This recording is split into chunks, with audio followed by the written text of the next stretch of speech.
India ஃபுல்லாக. எனக்கு புரியல. எனக்கு என்ன என்ன எல்லாருமே விழுன்றாங்க. அப்புறம் என்னமோ செக்ஸியாக முதல்லாம் கடிக்கிறாங்க. எனக்கு புரியவே இல்லை. இதை விட அடிக்ஷன் உலகத்தில் இருக்க முடியும்?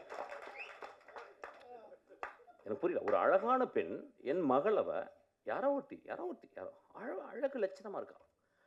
அவள் வந்து ஒரு ஒரு ஒரு கேவலமான ஓத்தாங்கம்மா ஒரு பாட்டு இருக்கும். அந்த பாட்டை பார்த்துக்கிட்டு அவள் உதறலாம் கடிச்சிக்கிட்டு ஊ ஈ அப்படின்னு சொல்கிறாள். நண்பர்களை, இதை விட மோசமான அடிக்ஷன் இந்த சமூகத்தில் இருக்கான்னு கேட்குறேன். அடிக்ஷன் எங்கே இல்லை? அது வந்து குரசவா மிகப்பெரிய போதை இருக்குது. ஒருத்தன் இருக்கான் பாரு, இளையராஜான்னு ஒருத்தன். பிடிச்சிட்டா அதுதான் சைட் டிஷ். எனக்குலாம் போட்டு சைட் டிஷ் அதுதான். மனிதர்களை அதிகமாக குடிகாரன் ஆக்குனதும் அவர் தானே வச்சுங்களேன். ஏன்னா இனிஷியேஷன் அங்கே தான் நடக்கும். ஆக்சுவலி அவன் வந்து சும்மா அப்படி சிரிச்சிட்டாவே ரொம்ப நல்லா இருக்கும்ல அப்படிமா. அதான் அவன் பெரிய பாடா இருப்பான். அவன் ஃப்ராடு பாடா எதோனா இருப்பான். நம்ம உடனே நல்ல மனசு இல்லை. அப்புறம் ஒருத்தன் வந்து என்ன அப்படின்னு போவான். ஒருத்தன் பெரிய பூலாட்டம் பறிச்சு போறப்பா அப்படிம்பா. மனிதர்கள் நம்மளுடைய கொடுமையான அடிக்ஷன் என்னன்னா, உடனடியாக பாக்கெட்லேருந்து ஒரு த்ராஸ் எடுத்து போட்டு நில்லுப்பா, நில்லு அப்படின்னு. காளியாத்தா உள்ளே போனனால தான் அவனுக்கு இந்த படத்தை எழுத முடிச்சு.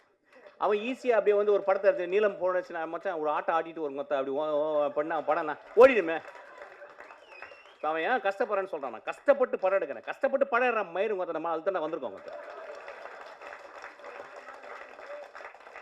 இன்னும் போகும்போது கையில் 2 பாட்டில் 2 வந்து ஊதுபத்தியெல்லாம் வச்சுட்டா உள்ளே போகிறோம். போனால் அப்படியே தான் எங்கள் அப்பா போனார். பார்த்தேன் அப்படியே வாய் ஆண் திறந்தே போனார். ஆக்சுவலி அங்கேயும் மண் உள்ளே போயிடுச்சு.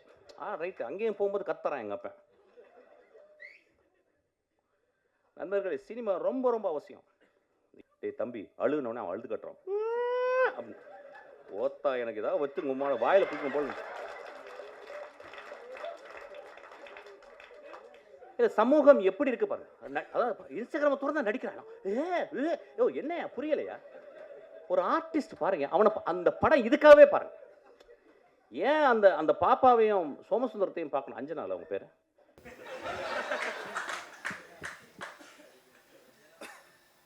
So I couldn't see the movie, though you sent the movie. நேற்று வந்து suddenly Vigneshwan called me to do a cameo role. It took nearly ஒரு half call sheet போயிடுச்சு அப்படி. So I couldn't see, sorry. I saw the trailer and it spoke volumes. You talk about Bad Girl and I'm being a bad man of Tamil Nadu here. It's very appropriate. And I could see அந்த படத்தை பார்க்கும்போது ஒரு வெற்றிமாறன் போன்ற ஒரு ஆளுமைட்டு இருந்து வந்த எல்லா assistant டைரக்டரும் வந்து ஒரு டைரக்டரோட கூடவே இருந்து ஒரு ஒர்க் ஃபோர்ஸ் மாதிரி இருந்து சினிமாவை புரிந்து கொண்டு வரவர்கள் ரொம்ப கம்மி. என்கிட்ட சில பேர் இருந்தாங்க. அந்த வருஷம் நான் எப்பயுமே பார்த்துக்கிட்டு இருக்கேன். அவ்வளோ டெடிக்கேஷன் தன் குரு மேலே. அந்த டெடிக்கேஷன் எப்படின்னு கேட்டால் வந்து சும்மா ஒரு 2 வருஷம் இருந்துட்டு ஒரு படத்தை கற்றுக்கணும் இல்லாமல் முழுக்க அந்த பெண் அந்த மனிதரை பார்த்து, குருவை பார்த்து நேசித்து அவன் எப்படி சினிமா செய்கிறான், அவன் எப்படிப்பட்ட சினிமா செய்கிறான் பார்த்து செதுக்கி வளர்ந்த அந்த ஆளுமை இந்த படத்தினுடைய ட்ரைலரில் தெரியுது. ஆக்சுவலி அதுக்காக ஒரு பெரிய கரகோஷத்தை நான் கேட்டேன். ரொம்ப பேசலை, ஏன்னா பஞ்சாயத்தை பற்றி பேசணும். அதுக்கப்புறம் some of the closeups I watched.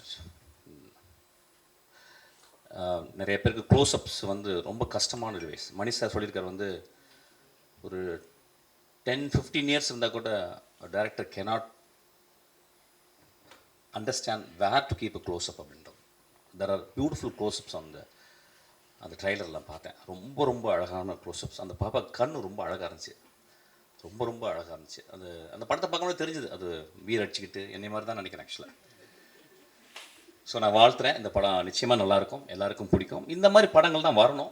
அது வருஷம் எடுக்கும்பொழுது அது வந்து இப்போ நிச்சயமாக பேட் கேர்ளை வந்து ஒரு ஆண் எடுக்க முடியாது. பேட் கேர்ள்னு ஒரு தலைப்பு வைக்கிறதுக்கே ஒரு பெரிய தைரியம் வேணும். So I wish her from my bottommost heart. இந்த படம் வந்து மிகப்பெரிய வெற்றி அடையணும்னு கேட்குறேன். வெற்றிமாறன் எப்பொழுதுமே அது பெரிய ஆச்சரியம். ஒரு நிறையா சம்பாதிக்கிறதுனால அவன் படம் பண்ணுறானான்னு தெரியல. ஆக்சுவலாக அசிஸ்டண்ட்டுக்கு நான்லாம் சம்பாதிக்கவே இல்லை, நிறைய படம் பண்ணிக்கிட்டே இருக்கான் அவன். ஆக்சுவலாக எனக்கு ஒரு படம் பண்ண வெற்றி. வெற்றி வந்து ரொம்ப மெக்னானிமஸ். எனக்கு வெற்றியை வந்து எனக்கு அவ்வளவு காலங்கள் தெரியும். இன்றைக்கி கூட வெற்றி வந்து நீங்கள் வரணும்னு கால்லேருந்து ஃபோன் பண்ணிகிட்டே இருக்கேன். ஆக்சுவலாக வெற்றி ரொம்ப தேங்க்ஸ். வெற்றி வந்து ஒரு ஒரு எக்ஸ்ட்ரானரி ஹியூமன் பீயிங். நிறைய பேருக்கு தெரியாது. நான் வந்து அந்த மேடையில் பேசும்போது சிரிச்சுக்கிட்டே இருந்த வெற்றி ஒரு டைமில் திடீர்னு ரொம்ப அமைதியாகி மூஞ்சில் கை வச்சுதான். அதெல்லாம் நினச்சாங்க அவன் மூஞ்சி சுழிச்சிச்சுன்னு இல்லை, வெற்றி என் மேலே இருந்த ஒரு கம்பேஷனில் he felt very bad actually. அதுக்காக வெற்றிக்கு ஒரு கிளாப் பண்ணணும்னு நினைக்கிறேன். ஆக்சுவலாக Vetri is very very sensitive. Okay, coming back.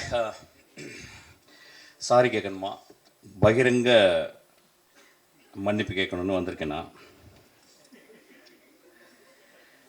நண்பர்கள் தானே. சரி, okay. I'm going to take little time, Betty. Don't mistake me and don't stop me. Actually, I think I should also speak from my heart and my pedestal. முதலாவதாக நான் நன்றி சொல்வது எனக்கு மிகவும் பிடித்தான பாடலாசிரியர், எழுத்தாளர், சிறந்த பெண்மணி தாமரைக்கு. தாமரை என்னை விமர்சித்து பேசியிருந்தாங்க. அதில் வந்து ஒரு வார்த்தை சொல்லியிருந்தாங்க. அவங்கள்ட்ட முதல்ல நான் வந்து மன்னிப்பு கேட்குறேன். ஆனால் ஒரு விஷயம் சொல்லியிருந்தாங்க, வெற்றி என்னை இப்படி பேச வைத்துச்சுன்னு. 18 வருஷம் போராடி கொண்டே இருக்கிறேன் என் தாமரை சகோதரி அவர்களே. ஒவ்வொரு நாளும் பௌத்தனுடைய 10 நிமிடம் உன் மரணத்தை பற்றி நீ தியானி அப்படின்றாங்க. என் மரணத்தை பற்றி தியானித்து கொண்டே இருக்கிறேன். வெற்றி என் தலைமையில் இருந்தால் இந்நேரம் நான் பெரிய பெரிய ஆளுக்கெல்லாம் படம் பண்ணியிருக்கோம். அதனால் மன்னிப்பு கேட்டுக்கிறேன். ரெண்டாவது, எனக்கு ரொம்ப பிடிச்ச மிகச்சிறந்த ஆளுமை லெனின் பாரதி. அவன் என்னை விமர்சிச்சிருந்தான். அது வந்து தத்துவ ரீதியான விமர்சனம். அவனுக்கும் என்னுடைய ஆழ்ந்த வருத்தத்தை மன்னிப்பையும் சொல்கிறேன். அதுக்கப்புறம் ஒரு ஆக்டர், அவர் பேர் என்ன வெற்றி, அவர் பேர் அருள்தாஸ். அவர் ரொம்ப எனக்கு பிடிக்கும். அவர் மூஞ்சியை பார்க்கும்போது ஒரு பழைய தமிழ் உள்ளே இருக்கும், ரொம்ப கருணை இருக்கும் அவர் முகத்தில். அவர் கூட ரொம்ப நாள் ஒர்க் பண்ண நினச்சேன். அவர் ஒரு 3 நாள் வந்து ரொம்ப கஷ்டப்பட்டு பெரிய பிரபலமாகவே ஆகிட்டார் என்னை திட்டி ஆக்சுவலி. அவருக்கு என் மன்னிப்பை தெரிவித்துக் கொள்கிறேன். அதுக்கப்புறம் சசி அண்ணா என்னை கூப்பிட்டு வந்து நேற்று நைட் இரவு கூப்பிட்டாரு. உன்னை ஏன்டா நான் அடக்கலைன்னு சொன்னார். அந்த அன்புக்கு நன்றி, அவரோட மன்னிப்பு கேட்குறேன். லட்சுமி ராமகிருஷ்ணன் என்னோட ஒரு 3 நாளாக பேசிட்டே இருக்காங்க, நான் பேசவே இல்லை. எனக்கு என்ன பேசுவாங்கன்னு தெரியும், என் தாய் போல். அவங்களுக்கும் நான் மன்னிப்பு கேட்குறேன். அதுக்கப்புறம் எனக்கு மிகச்சிறந்த படத்தை கொடுத்து என் தந்தை போல் இயங்கி கொண்டிருக்கும் திரு தான் அவர்கள். அந்த படத்தை எடுத்துருக்கும்போது இந்த மாதிரி ஒரு கான்ட்ரவர்சி பண்ணும்போது ஒரு ப்ரொடியூசர் அவருக்கு பாதிக்கும். முதல்ல அவருக்கு நான் என்னுடைய வருத்தத்தையும் மன்னிப்பையும் நான் கேட்டுக்கிறேன். அதுக்கப்புறம் வந்து என் மேலே செருப்பு எரியணும்னு சொன்ன ஒரு நண்பர், அவர் தயவுசெய்து 2 செருப்பாருங்க, அது 8ஆம் நம்பர் எறிங்க, என் காலுக்கு தான் சைஸு. அவருக்கும் என்னுடைய வருத்தத்தையும் என்னுடைய மன்னிப்பையும் நான் கேட்டுக்கிறேன். இன்னொரு மனிதர் 18 வருஷமாக என்னை திட்டிக்கிட்டே இருக்கார். இன்னும் நான் 10 வருஷம் படம் போனால் இன்னும் திட்டுவார். அவருக்கும் என்னை மன்னிப்பை நான் கேட்டுக்கிறேன். இப்போ நான் பேசலாமா? ஓகே.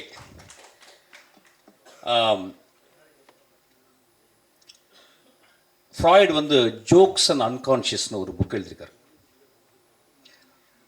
ஜோக்கு சொல்லும்போது, ஒரு நகைச்சுவை சொல்லும்போது அதை ரிசீவ் பண்ணுறவங்க, அதை வாங்குறவங்க, சிரிக்கிறவங்க ஆள் மனத்தில் இருந்து தான் சிரிக்கிறாங்க. They never react from their conscious. ஒரு ஜோக்கினுடைய இயல்பு. அன்றைக்கி மேடையில் அதுதான் நடந்துச்சு. நான் வந்து அதாவது அமீரிடம் அதுக்கப்புறம் வெற்றி மாடன் மன்னிப்பு கேட்குறேன். நிறைய பேர் அவங்க 2 பேரையும் திட்டினாங்க. அதாவது வந்து முகம் சுளிக்கிற மாதிரி பேசுறதுக்கு அவங்க சிரித்தாங்கன்னு சொல்லிட்டு, அவங்க சிரித்ததை விட மேலே இருந்த எல்லாரும் கீழே அந்த பத்திரிக்கையாலும் விழுந்து சிரித்தாங்க. அது அந்த வீடியோவில் இருக்குது, அதை நீங்கள் பார்க்கணும். ஒரு ஜோக்காக தான் நான் மீன் பண்ணேன். ஆக்சுவலாக 2-3 வார்த்தைகள் மேலே போயிடுச்சு. அது அப்படி தான் சில நேரங்களில் அது மனதிலேருந்து பேசும்போது அப்படி ஆயிடுச்சு. அதுக்காக நான் வந்து மன்னிப்பு கேட்டுக்கிறேன். ஆனால் joke is meant to be a joke. அது வந்து யாரையும் நான் அந்த இடத்துல வந்து ஒரு பர்டிகுலரான ஒரு பர்சனை நான் விமர்சிக்கிறவே இல்லை, ஒரு பர்டிகுலரான ஒரு மனிதனை தாக்கணும்னு எண்ணமே என்றதே இல்லை. என்னுடைய ரொம்ப நேசத்துக்கு சொந்தமான என் விஷால், நானும் சண்டை போடும்போது, என்னை மோசமாக பேசும்போதும், என்னை பற்றி அடுத்தவங்களை தப்பாக பேசும்போதும், நான் ரொம்ப வெகுண்டு மேடையில் பேசும்போது ஒரு வார்த்தை கூட அவனை நான் வந்து மோசமான வசை வார்த்தைகளால் பேசலை. நான் சொன்ன ஒரே வார்த்தை பொறுக்கின்னு சொன்ன வார்த்தை தான். எனக்கு அந்த வார்த்தையை சொல்லி அளந்து தான் சொன்னேன். நண்பர்களே,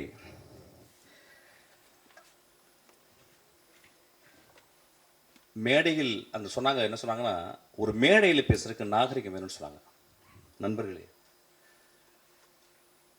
ஒரு மேடையில், அது என்ன மேடைன்னு எனக்கு தெரியல, ஒரு அரசியல் மேடை அல்லது இது வந்து கூத்து செய்யும் கலைஞர்களுடைய மேடை. இது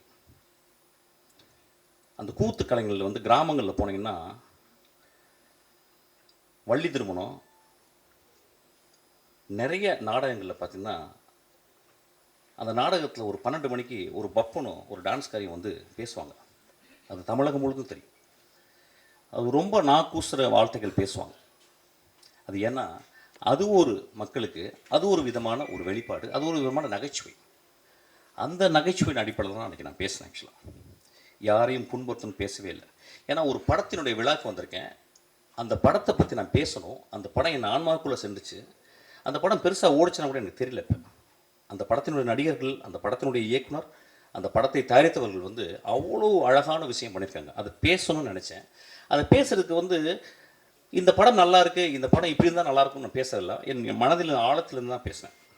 அது பேசுனது உங்களுக்கு வந்து பாதிச்சிருக்கு. நான் கேட்குறேன், திருக்குறளில் காமத்துப்பால் இல்லையா, பெருமாள் முருகன் எழுதின சங்கத்தில் எத்தனை தடவை அல்குல் என்ற வார்த்தையில் உபயோகித்திருக்காங்கன்னு சொல்லி அவருடைய கட்டுரையில் இருக்கு. இப்படி நான் சொல்லிக்கிட்டே போகலாம். ரொம்ப நாளைக்கு முந்தி ஒரு படம் வந்துச்சு. அந்த படத்தின் பேர் இருட்டறைக்குள் முரட்டு குத்துக்கள். நெஞ்ச தொட்டு சொல்லுவோம். அந்த டைட்டில் முதல்ல வந்தவுடனே அந்த இருட்டறைக்குள்ள முகமது அலியும் டைசனும் பாக்ஸிங் போகிறான்னு நினச்சோம். மனசத்தோடு சொல்லுங்கள். ஒரு ஆபாசமான டைட்டில் இல்லையா? வித் டியூ ரெஸ்பெக்ட் அந்த டைரக்டரையும் அந்த ப்ரொடியூசரையும் பற்றி நான் பேசலை, ஒரு எக்ஸாம்பிள் சொல்கிறேன். அப்போ அந்த படத்தை பார்த்து, ஓ அதுக்குள்ளே 2 பேரும் பாக்ஸிங் போட போகிறாங்கன்னு படம் போன பிறகு அதே மாதிரி பாக்ஸிங்காக படத்தில் இருந்துச்சு. இப்போ இந்த 10 வருடங்களில் வந்த மோசமான விரச காட்சிகளை கொண்ட படம் இல்லையா அது? அப்போ என் நண்பர்கள் அந்த படத்தை பற்றி யாராவது விமர்சிச்சாங்களா? என் தம்பி விஜய் சேதுபதி, என் தம்பி தியாகராஜன் குமார் ராஜா ஒரு படம் எடுக்கிறான். அந்த படத்தினுடைய முதல் ட்ரைலரில் தம்பி பேசிகிட்டே வந்து கடைசி வார்த்தை, அது வேணாம், இது இல்லை, அது இல்லை, அதுன்னு சொல்லி கடைசியில் ஒரு வார்த்தை சொன்னான் பார்த்தீங்களா? அந்த வார்த்தை கெட்ட வார்த்தை இல்லையா? அன்றைக்கி நண்பர்கள் சும்மா இருந்தீங்களா? எல்லாரும் பார்க்குறாங்கல்ல.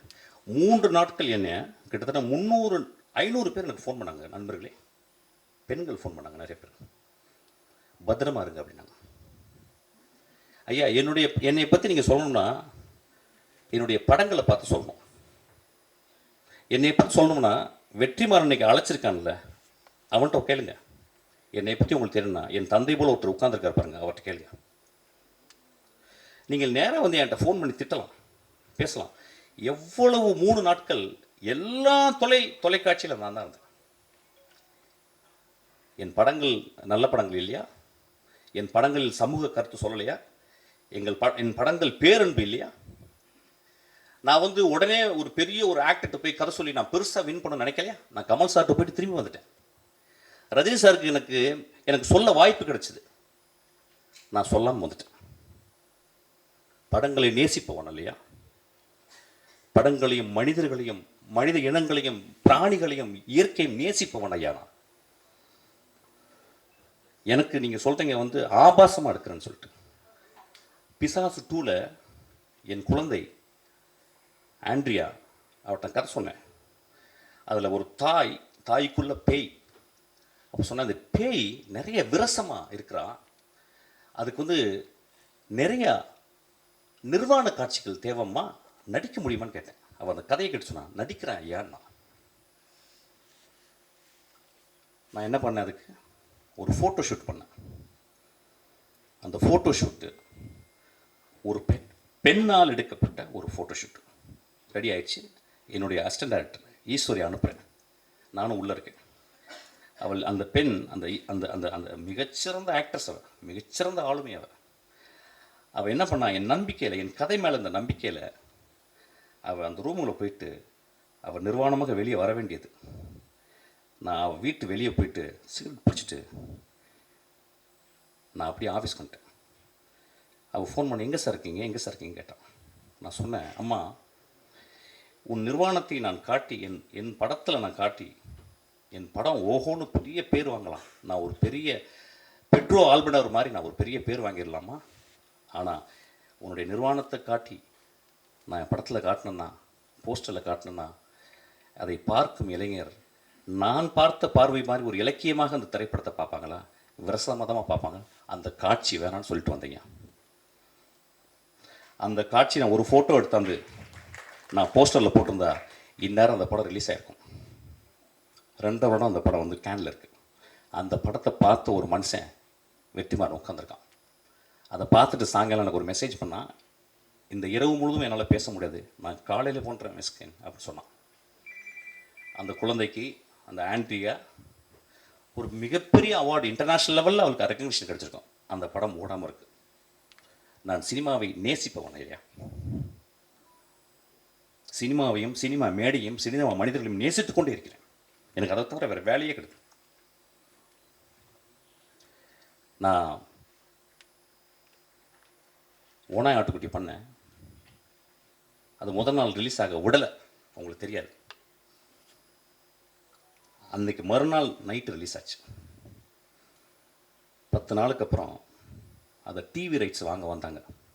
அப்போ எனக்கு நெருக்கமான மனிதன், ஒரு பெரிய இயக்குனர் என்னை கூப்பிட்டு போய் உனக்கு நிறைய காசு வாங்கி தரேன்டான்னு கூப்பிட்டு போனார். ஒரு பெரிய ரூமுக்குள்ளே போனான் ஐயா. அவன் என் நண்பன். அவன் 20 பேர் இருந்தாங்க அந்த ரூமுக்குள்ள. 75 லட்சம் ரூபாய்க்கு நீ டிவி ரைட்ஸ் கொடுத்தா கொடு அப்படின்னாங்க. நான் சொன்னேன், ஐயா நான் ரொம்ப கஷ்டப்பட்டு எடுத்துருக்கேன், இந்த படம் நல்ல படம், ஒரு 2 ரூபா கொடுங்க. ஏன்னு கொடுக்க மாட்டேன் சொல்லிகிட்டே இருக்காங்க. அப்போ தான் எனக்கு தெரிஞ்சது, 20 தடியர்களை உள்ளே வைத்து என்னை மிரட்டி என்னை கையெழுத்து போட வச்சாங்க. 75 லட்சம் ரூபா கொடுத்தாங்க. அந்த திரைப்படம் அந்த சேனலில் இது வரைக்கும் 80 வாட்டி ரிலீஸ் ஆயிருக்கு.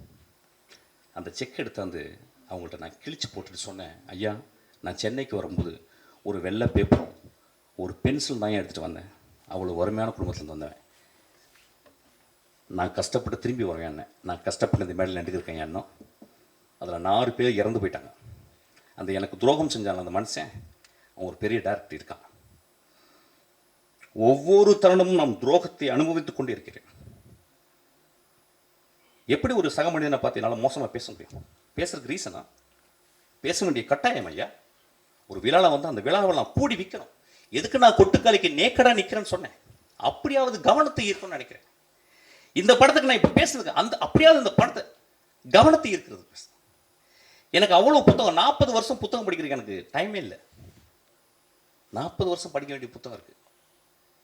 அவ்வளவு மனிதர்கள் நேசிக்க வேண்டியது இருக்கு. அவ்வளோ கண்ட்ரி நான் விசிட் பண்ண வேண்டியது இருக்கு. மன்னிப்பு கேட்டதுக்கு என்னைக்குமே தயங்க மாட்டேங்க. உதிரி பூக்களில் ஒரு சீன் வரும், கடைசி சீனு. அதில் வந்து அந்த அந்த மோசமான மனிதன், அந்த ஈவில், அவன் கடைசியில் சொல்லுவான் அந்த ஊர் மக்களை பார்த்து, ஊர் மக்கள் சொல்லுவாங்க, நீ சாவிடாமாங்க. அவன் சொல்லுவான், எனக்கு ரொம்ப வருத்தம், இவ்வளோ நாள் கெட்டவனாக இருந்தேன், உங்களுக்கு நான் வந்து எல்லாரையும் கெட்டவனாக்கிட்டேன், அது ரொம்ப வருத்தமாக இருக்கேன்.